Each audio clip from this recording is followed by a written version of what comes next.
Good morning, ladies and gentlemen. We will continue with the vehicle emission measurement lecture, and we will talk about measurement of emissions of particulate matter and advanced measurements, and also about legislation. Particulate mass measurement is done by the gravimetric method. The particles are collected on the filter. That filter is typically some fibers of borosilicate glass that are coated with Teflon or some other fluorocarbon, and that filter is placed in a filter holder. And through the filter holder we are passing samples from a dilution tunnel. So you have a dilution tunnel from which you are taking a sample through the filter and into some pumps and flow control which are keeping the flow constant. You don't just put a pump in there, because as particles accumulate on the filter, the pressure drop on the filter increases and the pump needs to work harder. So there needs to be an active control of the flow. And before the measurement and after that measurement, you weigh the filter on a high precision balance. Now, that filter could weigh on the order of 100 milligrams. And on modern vehicles, you may get units or tens of micrograms on the filter. So that's less than 0.1% of the total filter weight. So the weighing of the filter needs to be very accurate. You typically use a precision balance with accuracy of either a microgram or even less than a microgram, and you weigh the filter. The balance is closed. There is an enclosed chamber, and that's because even the slightest movement of air on the filter can create enough force to affect the measurement. Also, electrostatic forces on the filter may affect the measurement, so the filter is passed through charge neutralizer before being weighed on a scale. Also, water vapor tends to be absorbed on the filter more or less. That's why, to reduce the effect of water vapor, you precondition the filters at specified temperature and humidity. Typically it's about 50% relative humidity and about 20 degrees C for the measurement. If you want to get higher repeatability, you use lower humidity, like 40%, for example. You should check the legislative requirements. Also, to reduce the artifacts of measurement, you put the balance on the very large mass, like a big block of stone, and you put it in the basement of the building, connected to the ground so it doesn't vibrate with the building, especially if the weighing room is in a testing lab where you have dynamometers. You have to carefully consider where you put the weighing room. So you have very stable, very high precision balance in a controlled chamber or chamber with controlled temperature and humidity. You condition the filters, weigh them, sample exhaust through the filters, condition the filters, weigh them. Typically, as added checks, you have blank filters which you don't collect any samples on and you just weigh, and other quality controlled measures. So you accumulate some mass on the filter and you know that there was some flow of sample through the filter. you also know what was the flow of total exhaust. So if the total flow of the exhaust was 40 cubic meters per minute and the flow through the sample was 40 cubic decimeters per minute, then whatever was accumulated on a filter as mass, you multiply by the ratio of the flows, 1000 in this case, and you get the total particulate mass of that was emitted over the test by a vehicle, and you divide it by the number of kilowatt hours absorbed over the test by a dynamometer, or you divide it by the number of kilometers driven to get emissions per kilometer or per kilowatt hour. Now, anything that collects on the filter is considered particle mass. So if something gets collected on a filter but it evaporates during the test, it's not included in particle mass. And if something was not a particle but got absorbed on a filter, well, that is included in particle mass. So for modern engines that don't emit a lot of soot but emit semi-volatile organic compounds and emit not much of them, particle mass measurement starts to lose the practicality. So additional metric was defined, and that's the total concentration of particle numbers. You count the particles. Remember, when you go buy fruits and vegetables, you either buy it by count or by mass. And the same thing with particle. The only two metrics that are well defined so that they can be part of legislative measurements is particle mass and particle number. So how do you measure particle number? We know that when we cool down hot exhaust, we can have nucleation of semi-volatile compounds, which is the formation of new particles from some precursors. So to reduce the effects of that, you heat the particles to evaporate the semi-volatile fraction.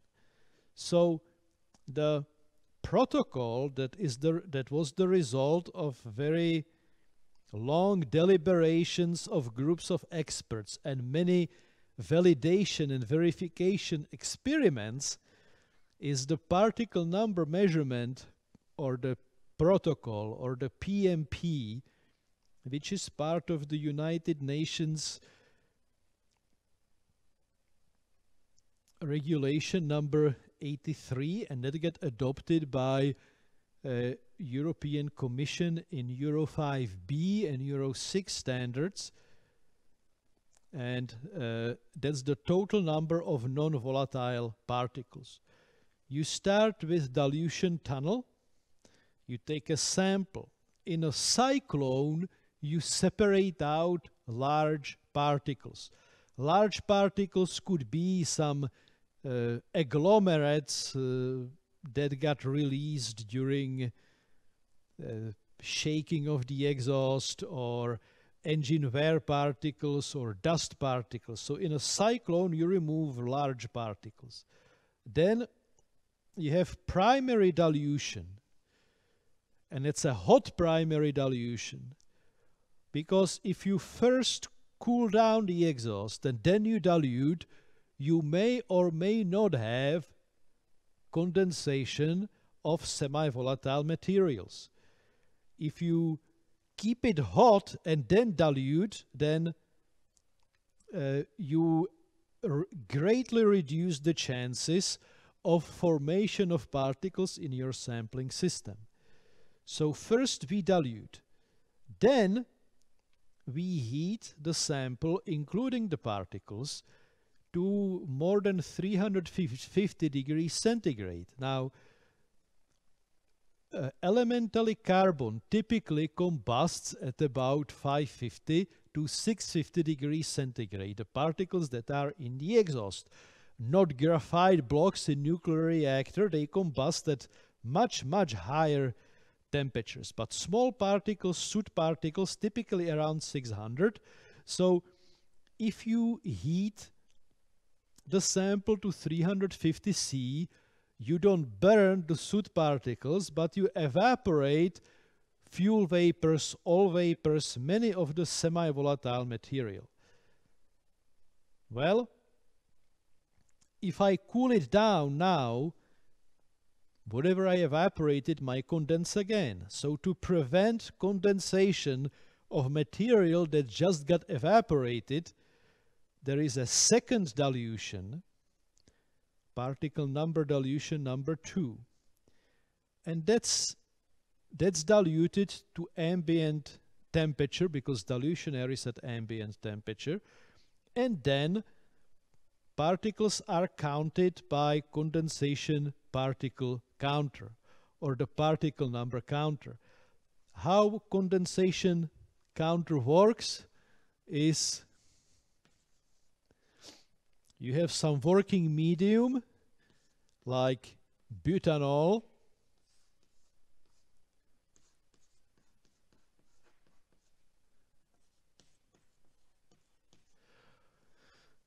you get a sample coming in. Vapors of butanol together with the sample are rising up, and you get a supersaturation of butanol vapors. And when you have particles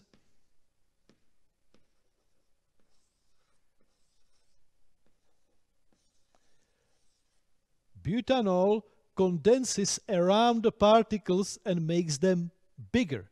Typically you have a small particle, 10 nanometer for example, and butanol condenses around it, and it increases the diameter to several micrometers.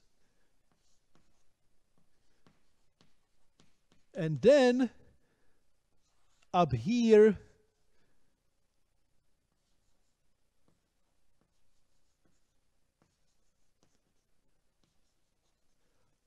laser light is directed across the sample, and normally you cannot see very small particles because they do not interact much with the light. But if you have grown these particles and suddenly instead of 10 nanometer particle you have here, for example, 5 micrometer particle covered with butanol, that scatters light very, very nicely. So the intensity of the scattered light by the particles is being detected. And you can count individual particles. In order to count individual particles, you need to keep the number concentration so you can resolve individual particles. You cannot have multiple particles here in the counting chamber at the same time. So typically 100,000 or million particles can be counted per cubic centimeter, can be counted. Typically 50,000 particles or 100,000 particles are limit for most of condensation counters. So the PMP systems are very sensitive, and typically they work at a fairly high dilution ratio. It could be 100 to 1, 1000 to 1, in addition to the dilution in a full flow dilution tunnel. So take a sample, remove large particles with a cyclone, dilute, heat the sample to evaporate semi-volatile fraction from particles, dilute again to prevent condensation, and count the particles in particle number counter. It's very nicely explained by Dr. Hee Jung at the University of California, Riverside. We have few of those counters at the lab if you want to see them in Rostoki. Smoke opacity measurement follows Beer-Lambert law, just like non-dispersive infrared analyzers for gaseous compounds, except we are working with visible light, typically green light, because opacity should reflect the opacity that we observe with our eye. So we have a flow of exhaust coming into a chamber. Half a meter is typically the length that's used in Europe in analyzers, but it can vary. Now, on one side you have a source, typically light-emitting diode, green LED, and on the other side you have a detector, typically a photodiode. These are fairly cheap instruments, so you don't use high-precision lasers or anything like that. And to prevent the optics from being coated with particles, the sample comes out here, and around the optics you have a flow of sheath air which delays the intervals between cleaning of the optics because they are covered with soot. An alternative to that is to manual cleaning, is you heat the optics to sufficiently high temperature to burn off the soot. Well, this is a photo from our laboratory. There is particle counter, diluter for the particle counter. There are some other instruments, particle sizers, and also FTIR analyzers for gaseous emission monitoring. So, a little bit about these. Particle classifiers, there are several ways how you can sort particles by size. One of them is by impaction. The stream of air of the sample is directed through a nozzle, and it hits the collection plate. And very small particles go with the flow of the gas, and large particles do not make the turn and hit the collection plate. And this depends on the ratio between particle mass and the cross-sectional area of the particle. The larger the particle is, the higher the ratio of the mass to surface area. So, by proper design of the geometry, you can have multiple impactors, that's called a cascade impactor, that on a top one, particle larger than a certain size are trapped. Then the next impactor uses either smaller diameter nozzles, smaller distances between the nozzle and the collection plate, and higher velocities, and it collects particles larger than some smaller size, like particles larger than 10 micron are collected at the top stage, larger than 2.5 microns here, and then it cascades down, and the very small particles are typically captured by a backup filter.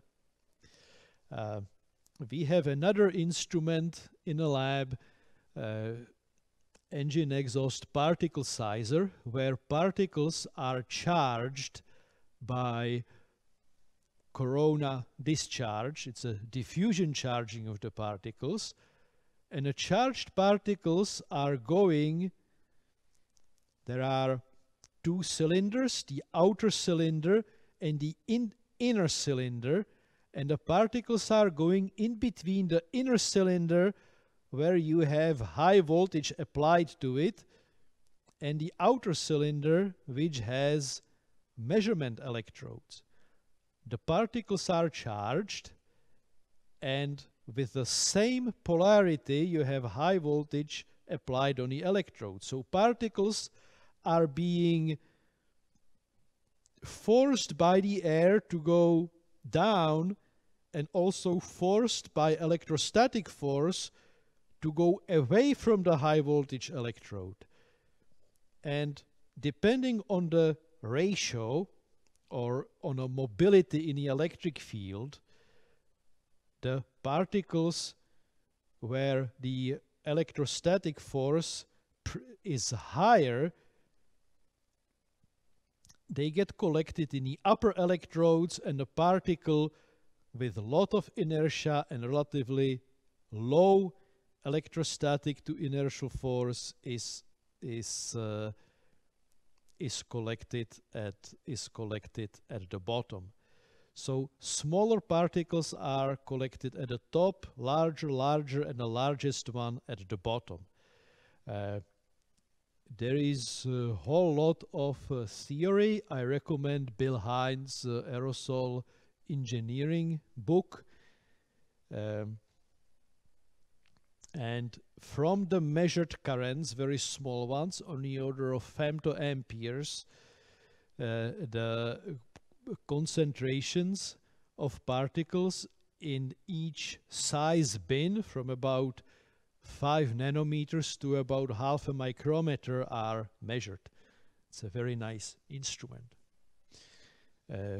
For a variety of gaseous pollutants, we use Fourier transform infrared spectrometer.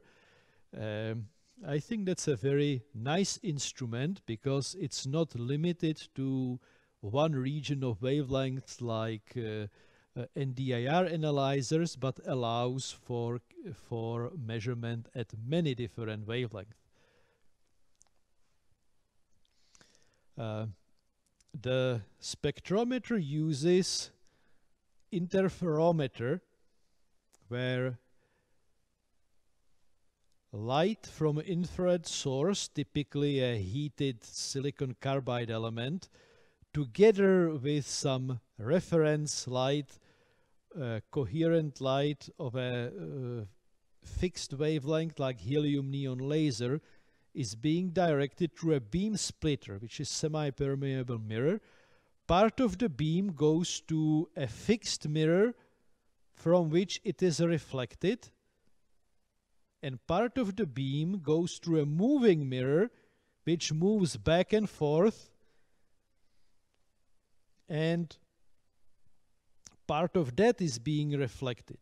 So I have light which has reflected from the fixed mirror and from the moving mirror, and that is coming out of the source. It's going through the sample and it's being analyzed by a detector, just like in a NDIR spectroscopy. Now, I have interference here. For a given wavelength, if the difference in a path length of the light that goes to the fixed mirror and back and to the moving mirror and back, if the difference is a multiple of the wavelength, then I get constructive interference, and I have high intensity of light at that wavelength. If there is a phase shift of 180 degrees, if there is a half of the wavelength difference in a path, then I get destructive interference, and I get no light at that wavelength. Now, I have many different wavelengths coming at the same time. So at any given position of the mirror, for some wavelength there is constructive interference, for some destructive, and for some there is some phase shift, so it's somewhere in between. And I get what's called interferogram, very specific pattern. And through Fourier transform of the interferogram, I am able to construct the dependency of transmittance or the intensity of the light as a function of the wavelength. And the more points I have here on a moving mirror, the more points I have, the higher the resolution of the spectra I can obtain. Now, why do we have a laser here? Well, it's very difficult to control position of something with less than 1 micron. So you have a helium neon laser just to tell you where you are, based on the interference of the light at the lasing wavelength. So with FTIR analyzer you get a whole infrared spectra which you can deconvolute to find concentrations of specific compounds. Now, one of research areas in our group is the development of portable FTIR systems that you can put in the vehicle, and that way you can get measurement of exhaust gas composition in a moving vehicle that you can later analyze for many compounds of interest.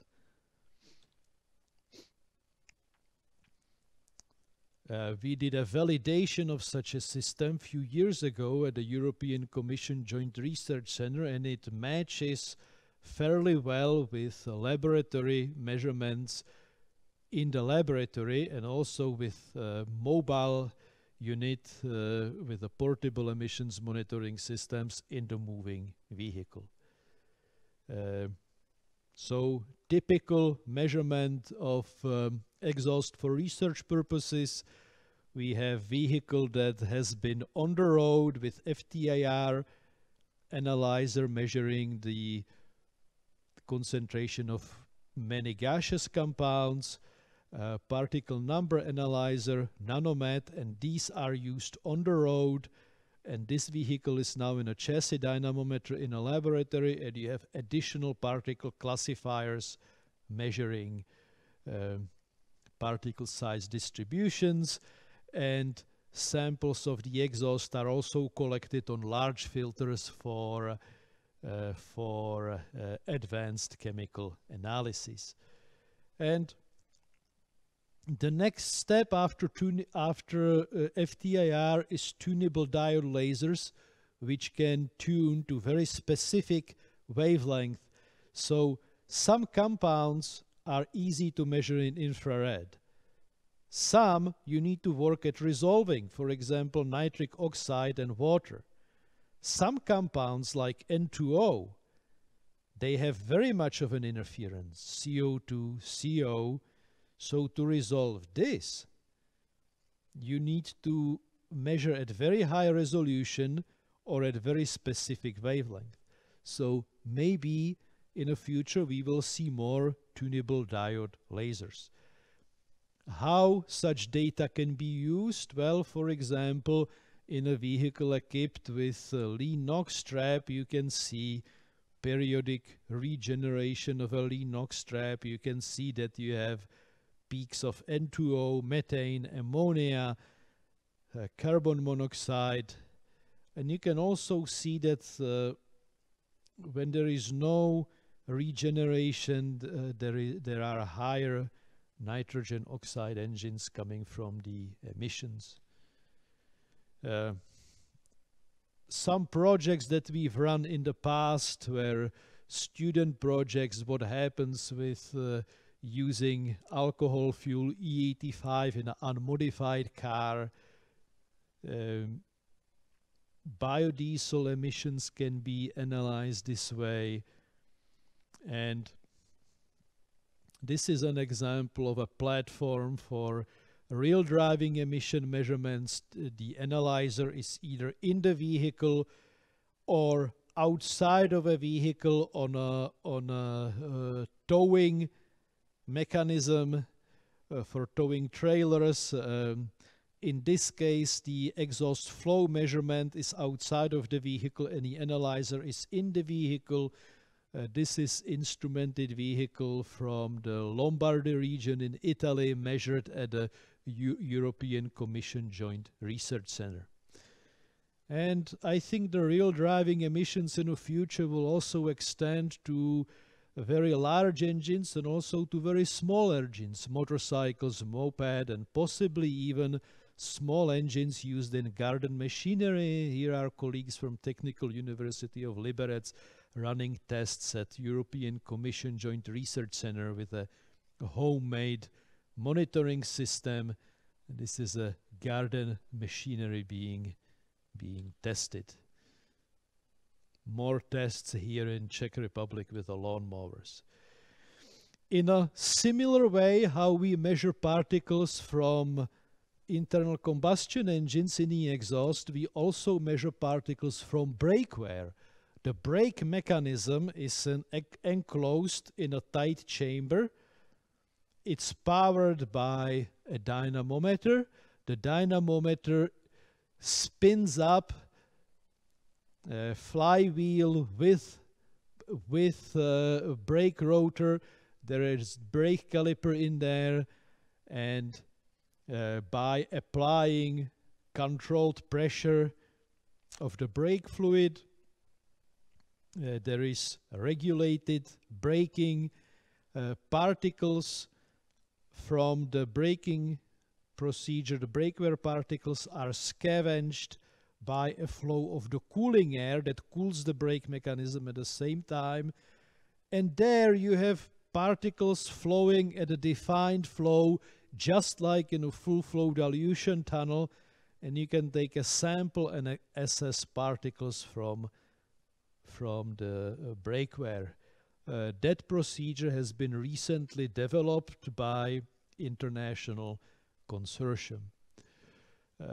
Another way how you can measure emissions is if you have a very complicated system like aerosol mass spectrometer, which is able to online measure composition of individual particles. It's difficult to fit that in a vehicle that you are trying to test. So you have such an instrument in a van, in a dedicated, what's called a chase vehicle, because you are chasing the vehicle that you are trying to test. And in a chase vehicle, you have instruments. You sample the plume of the exhaust of the vehicle that you are testing, that's driving in front of you. And typically you are taking a ratio of concentration of the pollutant you are trying to measure to carbon dioxide, CO2, which you use as a tracer. And by taking a ratio of, for example, particles to CO2, you are able to say how many particles per kilogram of fuel were emitted. This is used for research purposes, but we have also used it for compliance purposes to detect SCR emulators on heavy-duty trucks. There are multiple laboratories like that. This is the Tampere University and University of Eastern Finland van, Lipica. Now they have a new van. Paul Scherrer Institute in Switzerland has a van. University of Minnesota, Professor David Kittleson's group has another instrumented trailer that they put on a heavy-duty truck. And you can also improvise in a... Another type of measurement is the infrared spectroscopy. Remember NDIR measurement? Now it's an open path spectroscopy. You don't have optical cell. The air is your optical cell. You have a roadway. On one side of the road you have a source. On the other side of the road you have detector.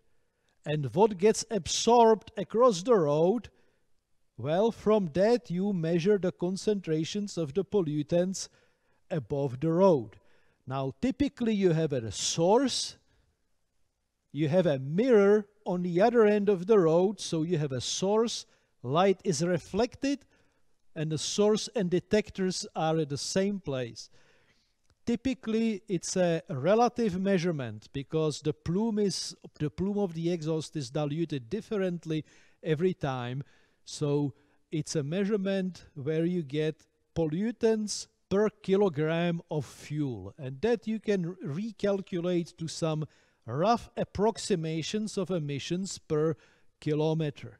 But for emission inventory purposes, to measure the total emissions of the vehicle fleet, you don't know what is the total number of kilometers driven by all the cars, but you have reasonably good statistics, about how much gasoline and diesel fuel is sold on the public market. So if you have emission factors per kilogram of fuel and you multiply it by total kilograms of fuel consumed by the vehicle fleet, you get fairly good idea about emissions. Now, a lot of emissions are generated during transient operation or during cold starts, so it underestimates the total emissions put by the vehicles. But one thing this is good for is it allows you to distinguish high emitters from normally operating vehicles. And that's how it's used. This is how it looks like in reality, one of the instruments. This is how an installation looks, and such remote sensing instruments are used, for example, in the state of Virginia in the United States on approaches to Washington, D.C. And as the vehicles drive through, the measurement is taken about emissions per kilogram of fuel. And there are several ways how such data can be interpreted. Either vehicles that are repeatedly measured as low emissions, you get a letter saying, well, you don't have to go for emission inspection next time, your vehicle is okay, have a nice day. That way, 80 to 90% of the vehicles that are in good working condition don't have to come for inspection, saving time and money to the drivers. The other way how to interpret the data is if a vehicle repeatedly is measured as a high-emitting vehicle, then you get a letter saying, well, please check your vehicle. And if you do nothing, then you can get another letter, well, it seems like your vehicle has a high emissions. Well, you have 30 days to have it inspected at the emission inspection station. And this is fairly realistic, low-cost measurement that allows you to keep track of high-emitting vehicles. And there are intentions, well, there have been intentions for last about 20 years to use it in Europe. Maybe it will be used here also. We are involved in a European project CARES, City Air Remote Emission Sensing, where we detect high emitters by not just by optical measurements, but we also try to develop new techniques for measurement of very small particles, where typically you have to take a sample from the side of the road. You cannot measure them optically. And these are just some examples of roadside measurements with the Ministry of Transport, Ministry of Environment, and with the Czech State Police, because about 10% of the vehicles have high emissions, and maybe 5 to 10% of vehicles produce half of the total particulate matter that's being emitted by vehicles. So, legislation. There are multiple reasons to measure emissions, and therefore you have multiple types of legislation. One is type approval of new engines and vehicles. That is, you want to manufacture, sell either a heavy engine for a heavy-duty vehicle or non-road mobile machinery, or you want to sell a light-duty vehicle. You have to prove that it has some reasonable, acceptable emissions. So that's the type approval procedure. Then you have in-use conformity, where the legislation prescribes that the vehicles need to meet their emission specifications over their declared useful life. So periodically, vehicles are taken from service and their emissions are measured in the laboratory or on the road using portable emissions monitoring systems. In addition to that, you have real driving emission legislations. In the US, this started as a not to exceed standard. In Europe, it's labeled as RDE, real driving emissions, and the goal of that measurement is to prove that emissions are not met just in a laboratory under well-defined conditions, but also under a variety of realistic operating conditions you may encounter on the road. And the reason for that is we didn't create emission legislation to have low emissions in the laboratory during a type approval cycle. The reason why we have emission legislation is to improve our air quality. So if we want to improve our air quality, we need to improve or reduce the emissions in realistic everyday operation of vehicles in our cities. So that's why the emission standards, we are trying to make them applicable to all sorts of realistic operating conditions that the vehicles encounter, to make sure that we reduce emissions in reality and not just on the paper or in the laboratory. There are several types of legislation. United States has federal legislation. State of California has their own legislation, which is also adopted by some other states within United States. European Union has their own legislation, which is adopted typically from the Economic Cooperation Committee of the United Nations. And Japan had their own legislation, and typically all other emission standards that were enacted, they follow either US or United Nations legislation. Now it's mainly the Euro standards are followed in other parts of the world, but with some delays or combinations or exceptions.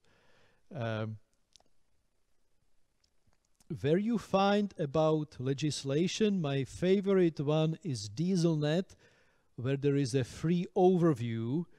And if you want to get into details, you have to pay for a subscription. But there is a very nice overview of the legislation, test procedures, test cycles, applicable limits.